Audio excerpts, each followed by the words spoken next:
Bonjour à tous, j'espère que vous allez bien. Bienvenue pour ce nouveau numéro du Petit Exo de Colle, aujourd'hui numéro 90. Et pour ce numéro, on va donc attaquer le dernier exercice du programme CPGE que vous aviez sélectionné à la suite d'un sondage que j'avais soumis en tout début du mois de mai. Il y avait 3 exercices liés à des sujets concours de cette année, un concours CPGE de cette année. Il y a eu déjà sorti le Petit Exo de Colle 89 en lien avec un sujet ENS. L'exode-colle numéro 97 qui était en lien avec un sujet CCINP, et aujourd'hui nous allons attaquer un exercice en lien avec un sujet central. L'énoncé de l'exercice est donc le suivant. Nous cherchons pour un polynôme P fixé dans C crochet X tous les polynômes Q dans C crochet X qui vérifient l'équation fonctionnelle suivante: Q de X plus 1 moins Q de X égale P de X.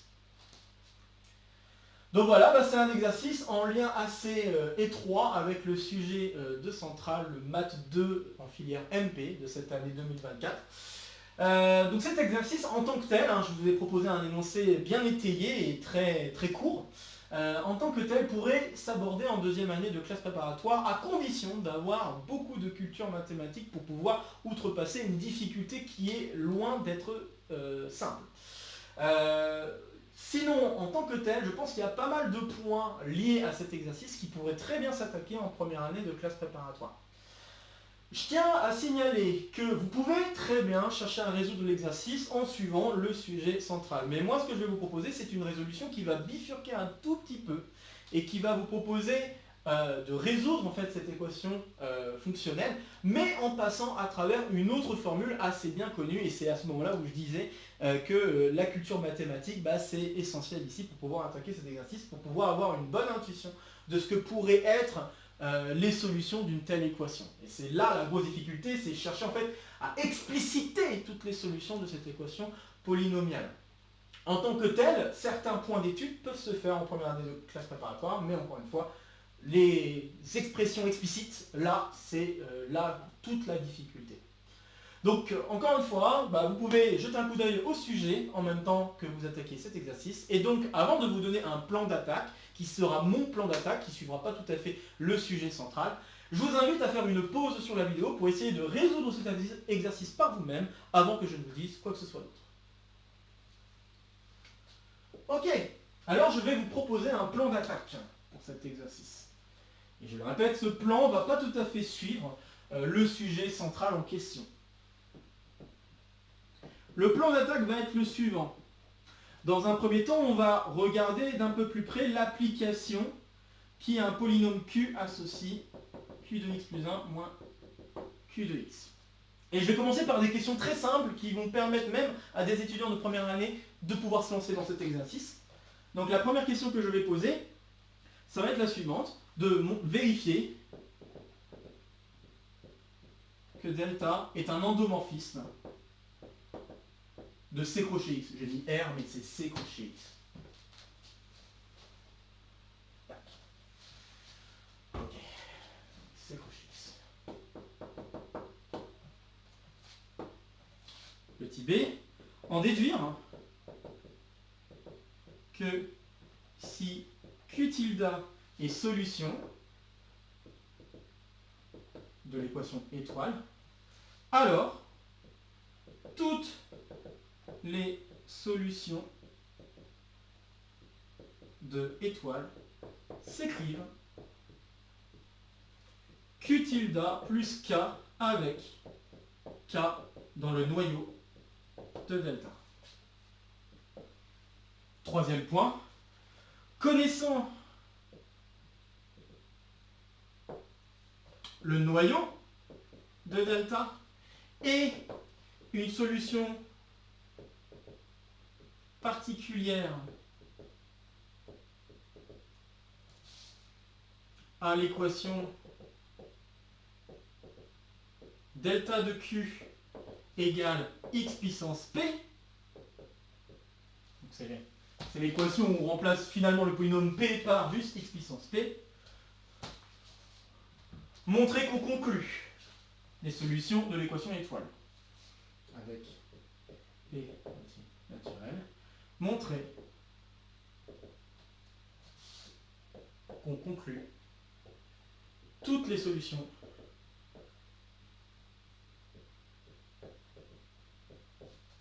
à l'équation étoile.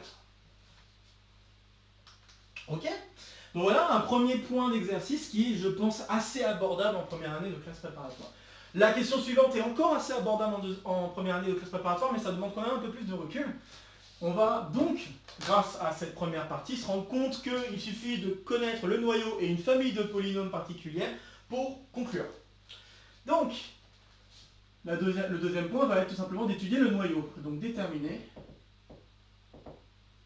le noyau de delta. Et le troisième point, c'est là où la culture mathématique va être très utile. En effet, en utilisant la formule de Faulhaber, j'ai un doute s'il y a un U ici, mais bon, s'il y en a un, je le mettrai en description pour dire qu'il y a une petite erreur. Donc, en utilisant la formule de Faulhaber, que je rappelle à présent, donc la formule de Faulhaber, c'est la somme pour k allant de 0 à n-1 des k puissance p, qui est donc égal à 1 sur p plus 1, somme pour k allant de 0, pas k, j, je mets j allant de 0 à p moins 1. Alors réfléchissons, de j parmi p plus 1, bj x puissance p, enfin pas x, là, je fais un peu vite, n puissance p plus 1 moins j.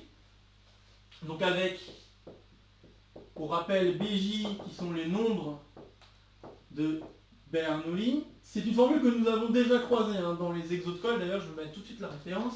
Nous l'avons déjà croisée lors du petit exo de colle numéro 68. On ne l'a pas prouvé, mais j'en ai parlé assez grandement dans cet exercice, puisque dans cet exercice on attaquait la somme des k puissance 4, et je vous donnais une méthodologie pour déterminer cette somme. Et puis, en fait, grâce à cette méthodologie, on peut démontrer cette formule de Faulhaber par récurrence. Bien sûr, ce n'est pas forcément la seule preuve possible de cette formule, mais c'en est une. Une autre preuve serait d'utiliser une formule de l'air Maclaurin, si je ne dis pas de bêtises. Donc, Bj est égal au nombre de Bernoulli, et les nombres de Bernoulli sont définis de la manière suivante, juste pour rappel, parce que ça va être utile. B0 égale 1, et on demande à ce que pour n'importe quel m entier naturel, je suis juste en train de me demander si c'est entier naturellement nul ou pas. Je pense que c'est entier naturellement nul. Alors la somme des j parmi m plus 1 des bj, j allant de 0 à m, est égal à 0. Ouais, c'est ça. Ok. Ce qui fait que par exemple B1 égale moins 1,5. Par exemple. Ok, puis on pourrait continuer pour déterminer les autres en changeant la valeur de m. Donc voilà, sachant que les nombres de Bernoulli vérifient cette propriété qui va être assez utile, conclure les solutions de l'équation étoile. Alors voilà, le troisième point est beaucoup moins facile, et je pense que intuitivement ça serait quand même très compliqué à sortir, à moins, comme je l'ai dit, d'avoir une assez bonne culture mathématique pour en effet penser à cette formule de Faulhaber, qui est vraiment loin de couler tout seul, je le dis. Voilà. Alors je tiens aussi à faire une remarque, dans le sujet central, on vous proposait plutôt d'étudier une suite de polynômes appelés les polynômes de Bernoulli, mais en fait les polynômes de Bernoulli sont très liés à ces formules de Faulhaber, et nous allons voir aussi que ça va être très lié à la famille de polynômes que l'on pourrait en extraire pour avoir ces solutions particulières. Bien, j'ai pas grand chose d'autre à ajouter, donc je vous invite dès maintenant à faire une pause sur la vidéo pour essayer de résoudre l'exercice. Maintenant que vous avez un plan assez précis à suivre, de résoudre l'exercice par vous-même avant que je vous dise quoi que ce soit d'autre. Ok, alors je vais me permettre d'effacer ce que je viens d'écrire ici, parce que sinon je ne vais pas avoir la place pour faire l'exercice en entier. J'aimerais avoir de la place quand même. Hop. Et donc on va attaquer le premier point, qui est, je pense, le plus simple. Et j'espère que vous avez su le faire, parce que je pense que c'est vraiment un des points les plus importants, j'ai envie de dire, de cet exercice, et un des points les plus faciles. Donc on propose de regarder ce delta et on demande de vérifier que ce delta est un endomorphisme sur les polynômes de C crochet X.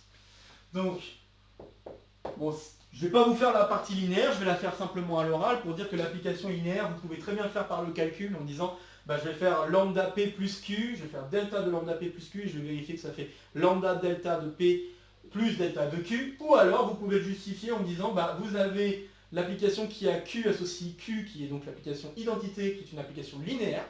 Vous avez l'application qui a Q de X associe Q de X plus 1, qui est aussi une application linéaire. Il s'agit d'une évaluation d'un polynôme en une formule aussi polynomiale, d'accord? Donc c'est pas très difficile de voir qu'il n'y a aucun problème, c'est une question d'évaluation, et l'évaluation c'est une application linéaire. Donc cette partie-là, elle est aussi linéaire, et puis bah, vous êtes en train de faire la soustraction de deux applications linéaires, donc c'est une application linéaire. Voilà, donc ça se fait très bien, ok? Pour la partie linéaire, hop, je vous laisse le plaisir de le faire par vous-même. Pour la partie endomorphisme, bon bah là il suffit de constater que bah, vous avez juste deux polynômes, hein. Donc si Q est un polynôme dans C crochet X, alors Q de X plus 1 est également un polynôme de C crochet X, et par conséquent, par la propriété d'anneau, hein, donc vous savez que C crochet X est un anneau, donc ça permet de dire que delta de Q est également un polynôme. On pourrait être un peu plus précis, et je vais me permettre de le faire maintenant. Ça ne sera pas forcément d'une très grosse utilité pour la suite, mais ça peut être sympa de vérifier ce truc-là une fois qu'on aura toutes les solutions. Donc, on pourra constater en effet que si on fait delta de x puissance k, bah, ça va donner x plus 1 puissance k moins x puissance k. Okay. Vous pouvez traiter le cas x égale 0 à part, hein, et constater que delta de 1, ça fait 0. Okay. Ce qui peut vous donner une petite idée de ce à quoi pourrait ressembler le noyau, au passage. D'ailleurs, ce calcul va vous permettre de vérifier en effet qu'a priori ça a l'air d'être la bonne chose pour le noyau, mais il faudra le justifier pour le deuxième point. Et bon, bah là, on utilise la formule du binôme de Newton pour conclure que la formule est la suivante. Alors là, je le fais pour k plus grand que 1, hein, plus grand ou égal à 1. Donc je vais avoir somme pour j allant de 0 à k moins 1. Ça, de j parmi k, x puissance j. Voilà, donc je me retrouve avec ce truc-là, et on peut constater alors que le degré du polynôme delta de x puissance k, c'est k-1. Delta de x puissance k égale k-1. Vous remarquerez que j'ai mis à part le cas constant, parce que le cas constant, je ne peux pas écrire que c'est degré moins 1, ça doit être un degré moins infini, puisque le delta de 1, ça fait 0. Donc voilà, donc ça peut être utile pour la suite, juste de voir en effet ce genre de choses apparaître, et d'avoir cette petite formule qui pourra, encore une fois, être utile pour la suite. Bon, très bien. Et donc, bon, ça permet aussi de justifier un petit peu plus ce qu'il en est là-haut. Bon, ça c'était le premier point. Deuxième point, qui est aussi assez facile, en déduire que si Q tilde est une solution à l'équation étoile, alors toutes les solutions de l'équation étoile peuvent s'écrire de cette manière. Alors, soit R, solution. Alors, je peux écrire que delta de Q est égal à delta de R, qui est égal à P. Je n'écris pas égal à P, mais je vais surtout utiliser cette égalité-là. J'utilise les propriétés d'équation, hein, tout simplement, je mets le delta de R de l'autre côté, puis j'utilise la linéarité, je sais que delta est linéaire, donc je peux écrire que c'est delta de Q moins R qui est égal à 0. Par conséquent, ça veut dire que Q moins R doit être dans le noyau. Donc, Q moins R appartient au noyau. Donc c'est une question d'injectivité, hein, en fait, hein. Là je fais le détail, mais c'est juste une question d'injectivité de l'application delta, on s'en rend compte très vite. Donc c'est dans le noyau de delta. Et ceci permet donc de conclure, alors j'ai oublié de mettre des tildes sur les Q, cela permet donc de conclure que R peut en effet s'écrire Q plus Q tilde plus K avec K, un élément du noyau.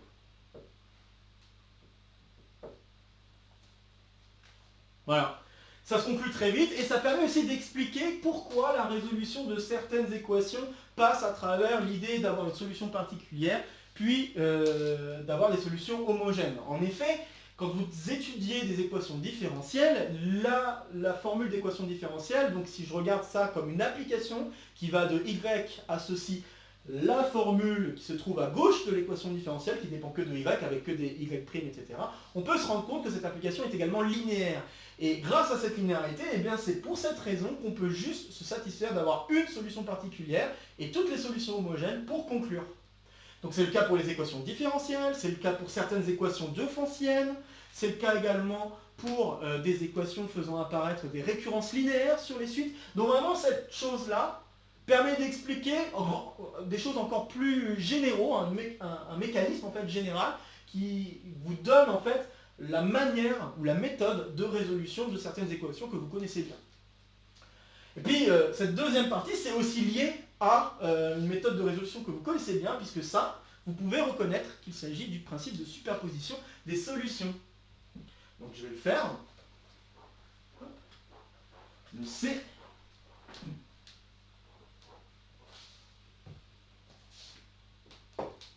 Donc pour le C, eh bien, j'utilise, d'une certaine manière, je vais l'écrire entre parenthèses, c'est le principe de superposition des solutions.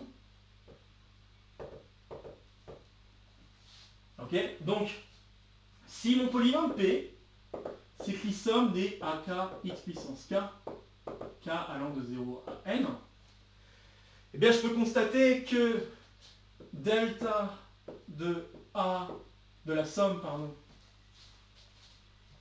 donc il faut quand même donner des noms par contre aux polynômes qui sont en jeu, donc si je note, et en notant QK, un polynôme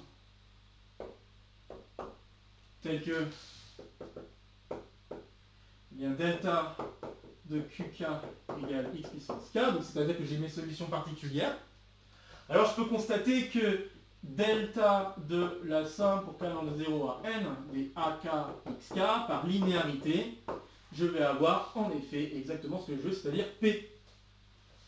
Et c'est pas x puissance k que je mette ici, c'est QK. Voilà. Comme ça, par linéarité, j'ai bien les deltas de QK qui vont apparaître, et les deltas de QK, c'est égal à x puissance k. Donc ceci me donne donc une solution particulière à l'équation de départ. Et donc j'ai une solution particulière, d'après 1b, il suffit d'avoir aussi le noyau, et a priori c'est ce qu'on suppose ici. Si on a tous les éléments du noyau, alors on conclut toutes les solutions. Donc via 1b, on conclut que les solutions à l'équation étoile sont du coup des polynômes R qui s'écrivent somme pour k allant de 0 à n des AK QK, c'est ça, plus constante, enfin plus constante, plus élément du noyau. Je viens de dire constante parce que je vous ai déjà donné l'intuition que ça va être des constantes, et en effet il reste à le prouver, mais là pour l'instant je vais faire juste le truc général, donc avec K dans le noyau. Voilà, c'est un truc un peu général, j'espère que ça ne vous ennuie pas trop pour ceux qui sont peut-être un peu habitués à ça, mais je pense que ça peut être bien pour ceux qui ne sont pas habitués à ça, de se rendre compte pourquoi en effet la résolution de cette équation est en fait analogue à une résolution d'équations différentielles ou d'équations diophonciennes particulières, que vous connaissez bien. Vraiment, c'est vraiment l'idée que je vais déterminer les solutions de l'équation homogène et les solutions, enfin une solution particulière à l'équation, et ça me permettra de conclure. Et là, je viens de justifier qu'en effet on peut le faire comme ça. Ce qui peut paraître assez élémentaire pour certains, mais qui ne l'est pas tant que ça pour d'autres. Et je pense que pour les premières années de classe préparatoire, ça peut être très utile. Donc encore une fois, si vous voulez revoir la résolution en détail, n'hésitez pas à faire des pauses ou à faire demi-tour. C'est fait pour ça, le support vidéo. Alors on va attaquer donc le deuxième point de ce plan d'attaque. Hop, donc j'efface là le premier point du plan d'attaque que je vais suivre. Hop. Deuxième point, on demande à déterminer le noyau. Donc, clair de delta. Bon, alors je veux déterminer le noyau de delta, donc je prends Q dans le noyau. Dire qu'il est dans le noyau, ça veut dire en particulier que Q de x plus 1 est égal à Q de x. Et normalement, on le sent venir, pour que cette propriété soit satisfaite, il faudrait que le polynôme soit constant. Maintenant, comment le justifier? Eh bien, il y a deux méthodes essentiellement pour le justifier. D'ailleurs, je suis en train de me poser la question si je ne l'avais pas déjà fait, cette résolution, dans un autre exercice. Mais bon, c'est pas grave. Si c'est le cas, je vous le mettrai en référence. Sinon, bon, ben, je le refais, de toute façon, au pire, ça sera une répétition qui pourra être utile pour tout le monde. Donc l'idée est la suivante, déjà je vais supposer que le polynôme Q n'est pas constant, et puis voir si en effet je trouve d'autres solutions. Donc supposons... Mais normalement je m'attends à ce qu'il n'y en ait pas d'autres, donc je vais supposer par l'absurde que Q n'est pas constant.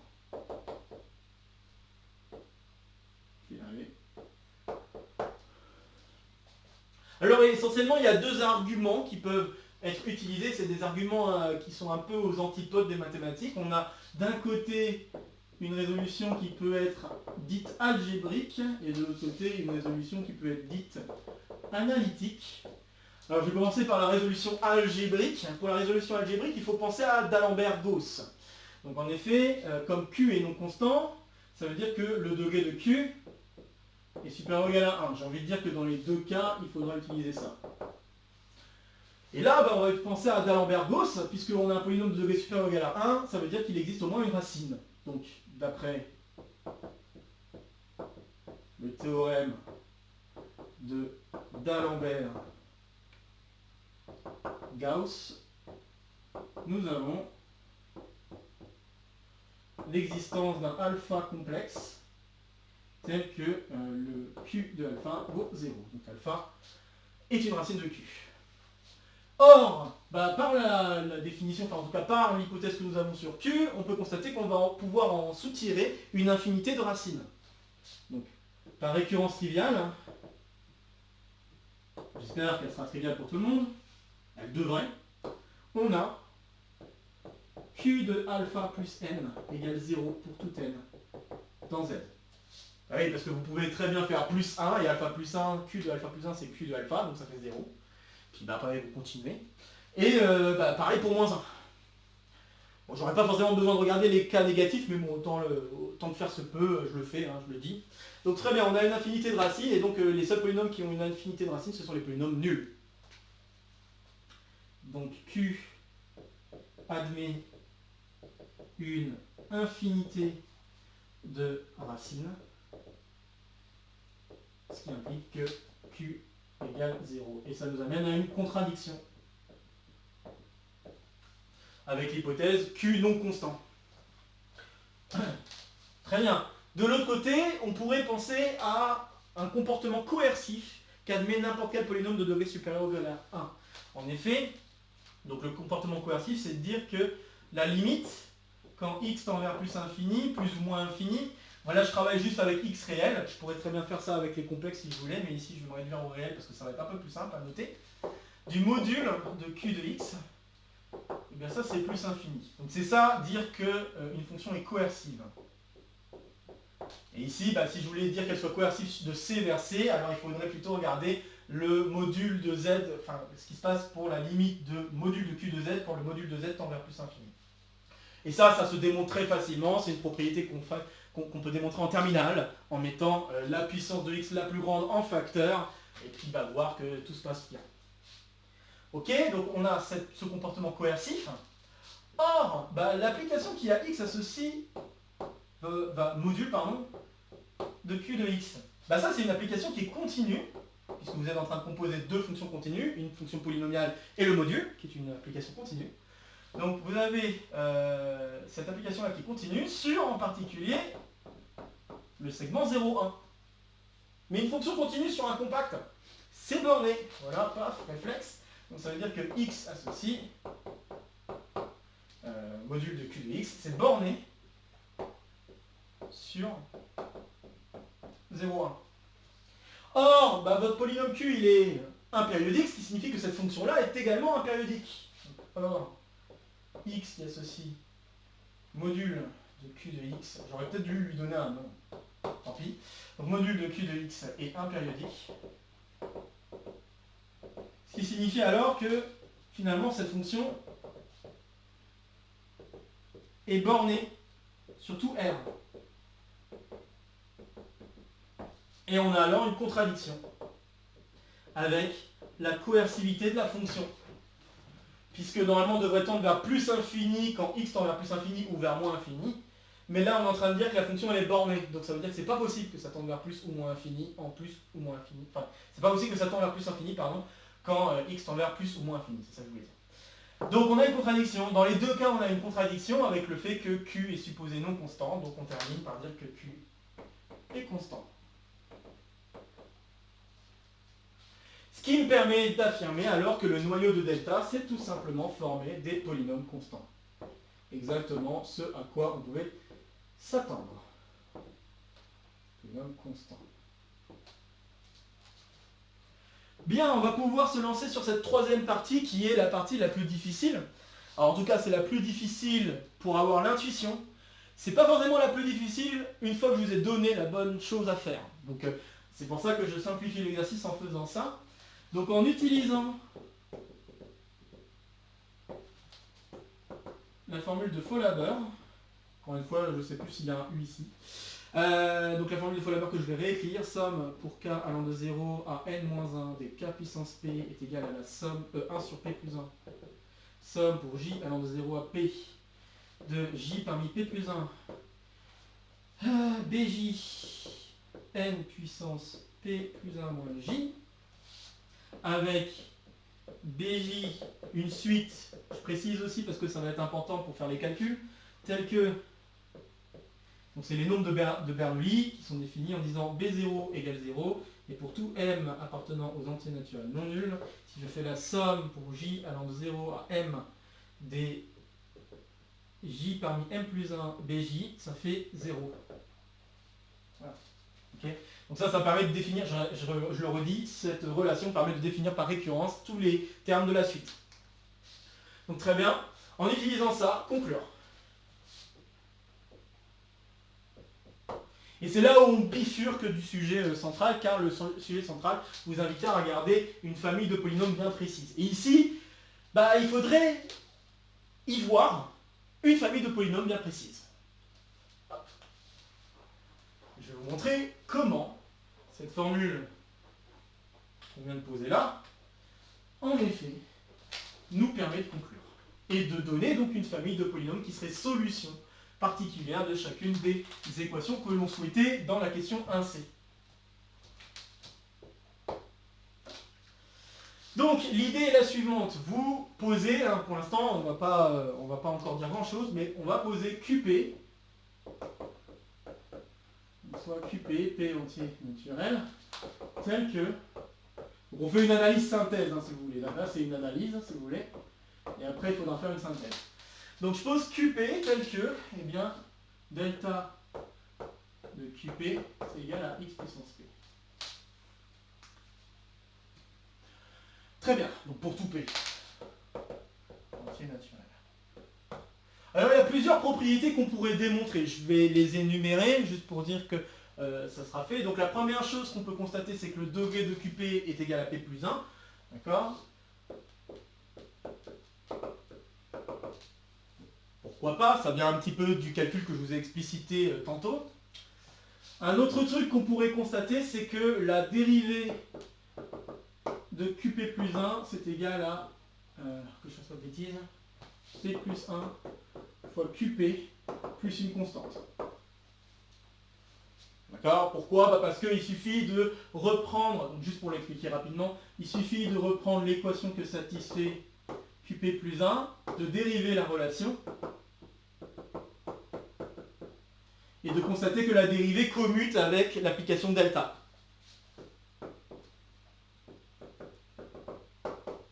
Or ici, nous avons la possibilité d'écrire delta de P plus 1 fois QP, qui est aussi une autre solution. Donc nous avons deux solutions à la même équation, ce qui signifie que les deux solutions sont liées à un élément du noyau près, donc le plus constante.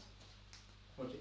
Mais le problème, c'est que ces propriétés-là ne nous permettent pas vraiment d'avancer dans la résolution, puisque bon, on peut avoir... Enfin, ça nous donne 2-3 idées. En effet, on a l'impression qu'il va falloir déterminer des primitives, des choses comme ça. On pourrait poser la constante égale à 0. On pourrait poser certaines choses, mais ça ne nous permet pas forcément d'avancer concrètement sur une expression explicite de ces polynômes QP, une expression possible de ces polynômes QP.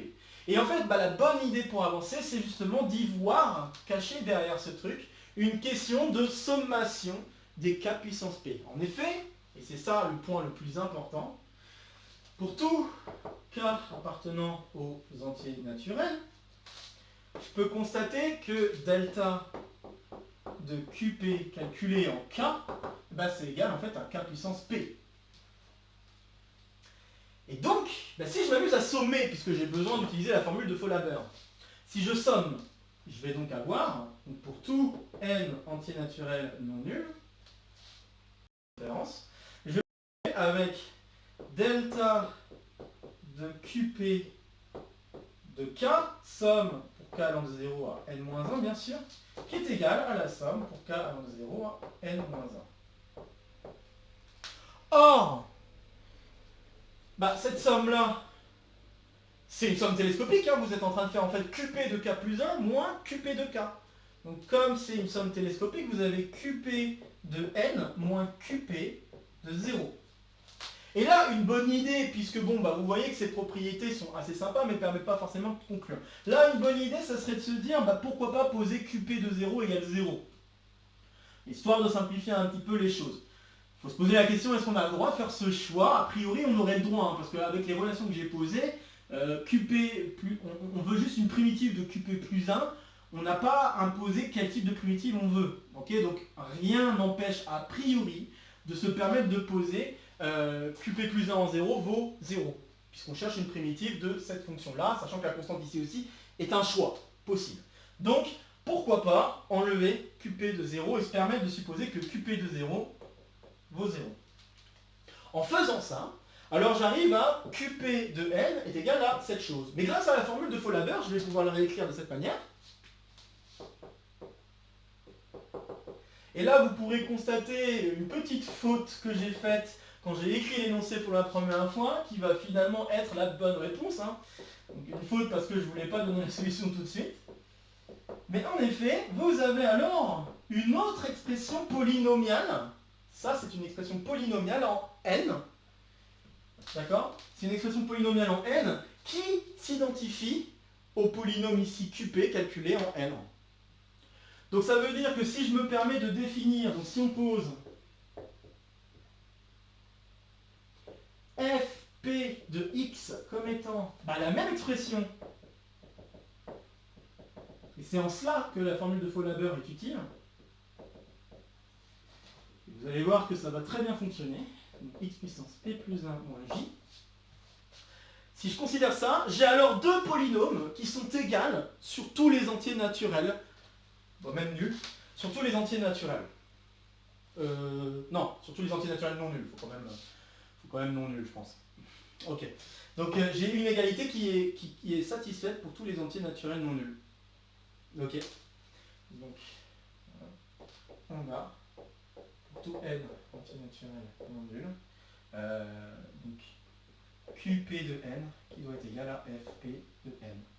Et à quelles conditions est-ce que deux polynômes peuvent être égaux sur un nombre infini de termes? Eh bien, dites-vous que ça veut dire que QP moins FP admet une infinité de racines, et donc un polynôme qui a une infinité de racines, ça veut dire qu'il est nul, et donc ça veut dire alors que le seul moyen pour que ceci soit possible, c'est que les deux polynômes soient égaux. Donc QP égale FP. Maintenant, une question se pose. J'ai fait une partie analyse, où j'ai, à la suite de mon hypothèse de suite de QP qui existerait, conclu que ce QP n'avait a priori pas d'autre choix que d'être égal à ces polynômes qui viennent de formules de Faux-Laber. Maintenant, la question c'est est-ce que, en effet, ces polynômes de Faux-Laber vérifient l'équation de départ? Et donc, il faut lancer maintenant une synthèse.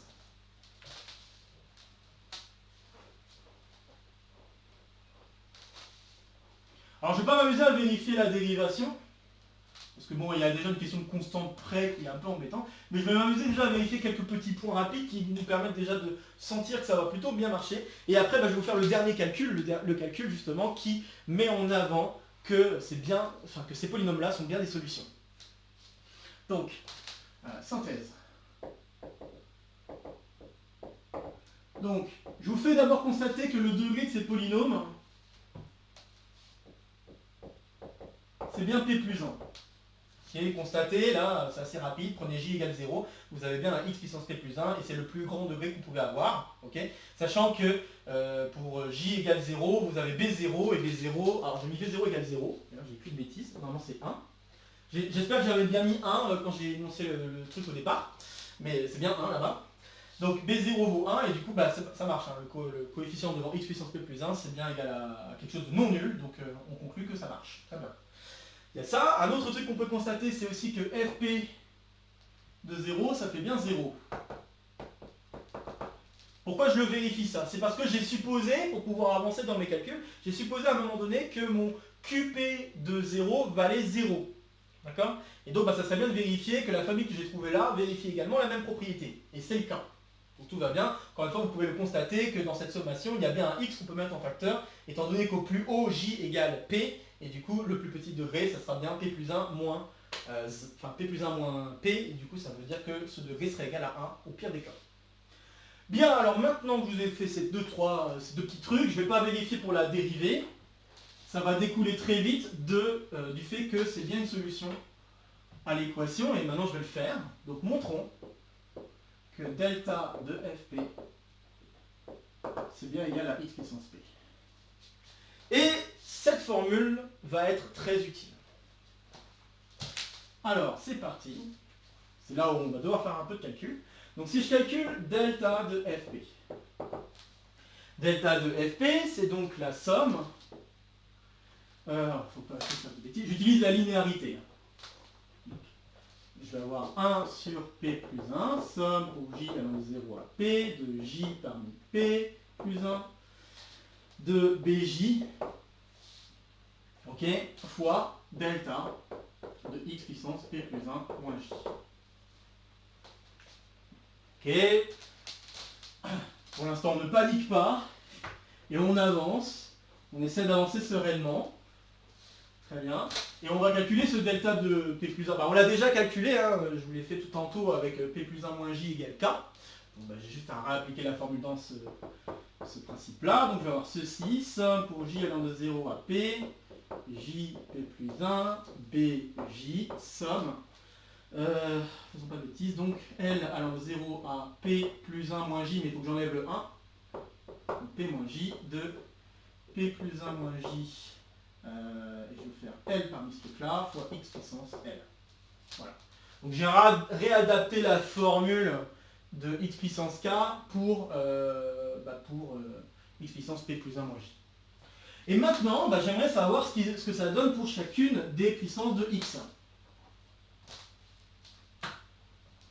Et pour pouvoir voir ce que ça donne, j'aurais bien envie de faire un échange entre les deux sommations qui sont en jeu. Autrement dit, j'aimerais bien échanger les indices J et L.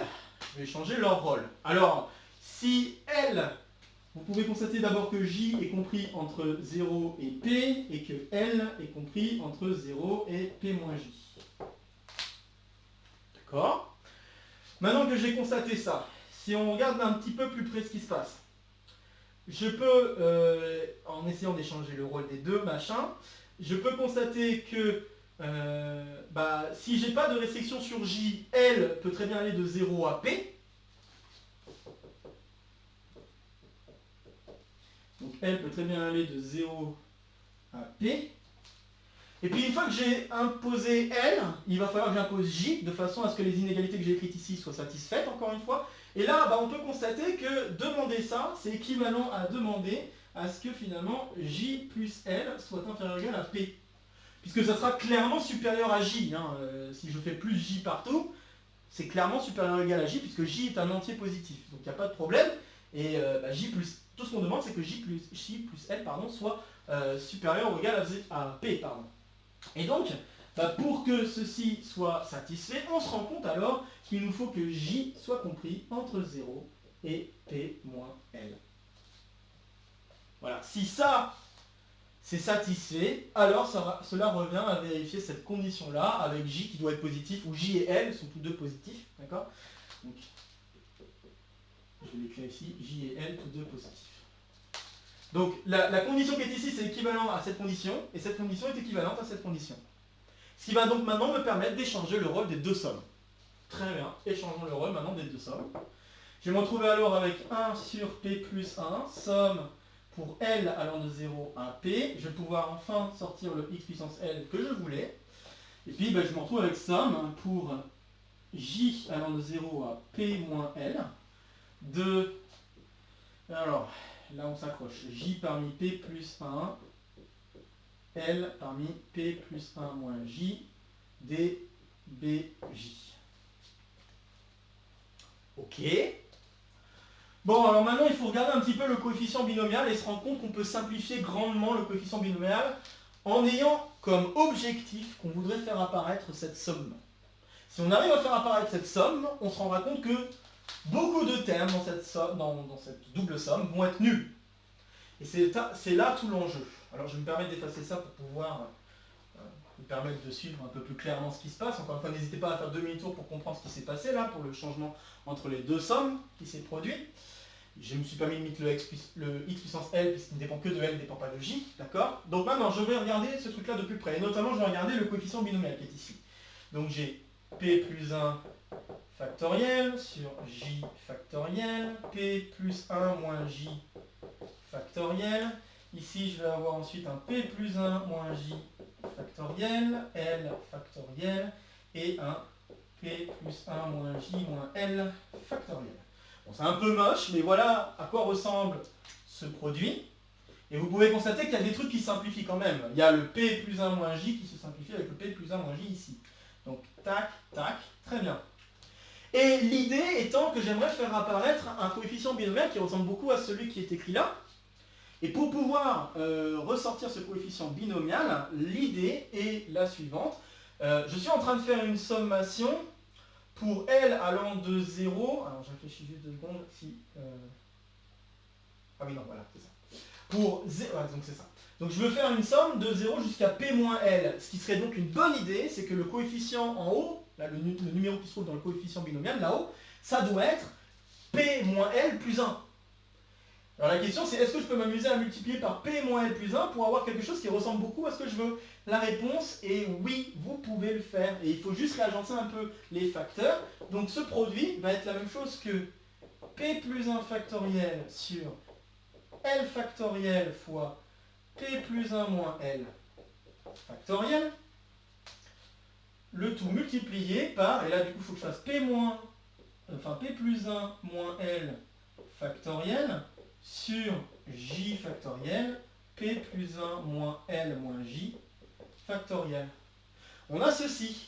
Par conséquent, le produit entre ces deux coefficients binomiaux peut se réécrire comme ce produit entre ces deux coefficients binomiaux. On notera que ce coefficient-là ne dépend pas de J, donc je peux le sortir. Ça va me donner 1 sur P plus 1, somme pour L allant de 0 à P, de, c'est L parmi P plus 1, x puissance L, fois la somme pour J allant de 0 à P moins L, de J parmi P moins L plus 1, BJ. Et donc, on sait que cette somme que je viens d'écrire, elle est nulle si P moins L est positif. Donc à quelle condition, est positif strict, donc à quelle condition est-ce que, donc je viens d'écrire, hein, ça c'est égal à 0, si et seulement si P moins L est strictement positif. Donc c'est ce qui signifie si L est strictement plus petit que P. Donc beaucoup de termes dans cette somme se simplifient, le seul qui survit c'est L égale P. Pour L égale P, dans ce cas-là, vous remarquerez que je vais obtenir... alors que je fasse pas de bêtises. Bon, on va juste avoir une fois, parce que là, si c'est L égale P, je vais avoir P plus 1 ici, et en bas, je vais avoir P. Alors, je suis juste en train de m'assurer que je ne fais pas de bêtises. Est-ce que j'ai fait une bêtise?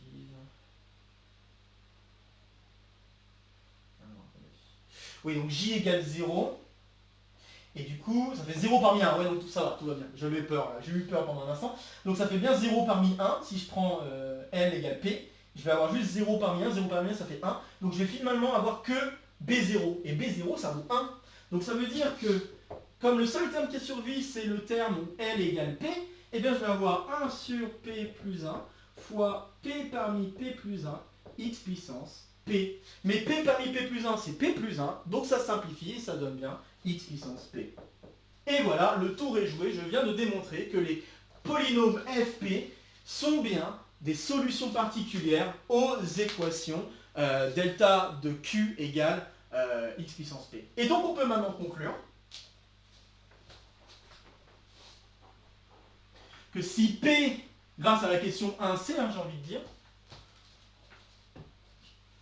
donc via la question 1C, on conclut que si P s'écrit somme des AK x puissance k, k allant de 0 à n, alors les solutions de étoile s'écrivent deux points. Eh bien, ils vont s'écrire somme des AK fois FK, k allant de 0 à n, plus constante. Et on a donc terminé l'exercice. Donc exercice loin d'être évident, bien sûr, parce que là il y a quand même un exercice de calcul à faire qui n'est pas simple, pour lesquels il faut s'amuser avec les nombres de Bernoulli, qui ne sont pas des nombres si évidents à manipuler. Ces nombres de Bernoulli d'ailleurs qui apparaissent dans pas mal de choses, je le dis aussi dans le petit exo de code 68, qui sont liés notamment à des formules de calcul liées aux sommes de Riemann. Et puis là pareil pour ces formules de Faux-Laber qui pareil sont très très utiles. Donc voilà, c'est un très joli exercice je trouve et je voulais vous partager cette autre résolution que celle proposée par ce sujet central qui en fait je trouve ne donne pas vraiment une résolution explicite. Voilà, j'ai envie de dire que ce qui manque c'est ça, c'est le côté un peu explicite des choses où on vous donne vraiment la forme de toutes les solutions qui vérifient ce qu'on veut. Et là je vous ai donné le polynôme qui marche. Là, ici, c'est ça la différence. Je vous ai donné vraiment un polynôme qui marche. Enfin, c'est pas le, c'est un polynôme qui marche. Et à partir de ces polynômes qui marchent, on conclut. Mais bien évidemment, trouver ces polynômes tout seul, c'est loin d'être évident. Comme je l'ai dit, il faut vraiment avoir une bonne culture mathématique pour se rendre compte que derrière cette affaire se cachent ces formules de Faux-Laber. C'est vraiment là la grosse difficulté de l'exercice. Et là, je voulais un peu outrepasser en vous donnant d'office dans le plan la formule de Faux-Laber pour dire, essayez de penser à cette formule pour conclure. Et la deuxième difficulté ensuite, c'est un peu de calcul sur des doubles sommes, qui n'est pas non plus très évident à faire. Ce calcul de double somme dans lequel on doit vraiment manipuler les nombres de Bernoulli et voir que tout fonctionne à merveille jusqu'au bout. Donc voilà, très bien, je pense avoir pas grand chose à ajouter sur cet exercice. Donc comme d'habitude, n'hésitez pas à partager la vidéo si vous connaissez des camarades qui seraient intéressés par cette vidéo ou par le contenu de la chaîne de manière plus générale. N'hésitez pas à laisser en commentaire vos questions, vos retours, vos remarques concernant cet exercice qui j'espère vous aura plu, en tout cas vous aura permis de voir les choses un petit peu autrement par rapport au sujet qui était proposé cette année en 2024. Comme d'habitude, ici ça sera pour me soutenir, ici ça sera pour vous abonner, n'oubliez pas d'activer la clochette, et puis de nouvelles vidéos vont se proposer à vous pour continuer à faire le tour de la chaîne. Donc sur ce, je vous retrouve très vite pour de prochaines aventures mathématiques, portez-vous bien, et à très bientôt. Salut à tous!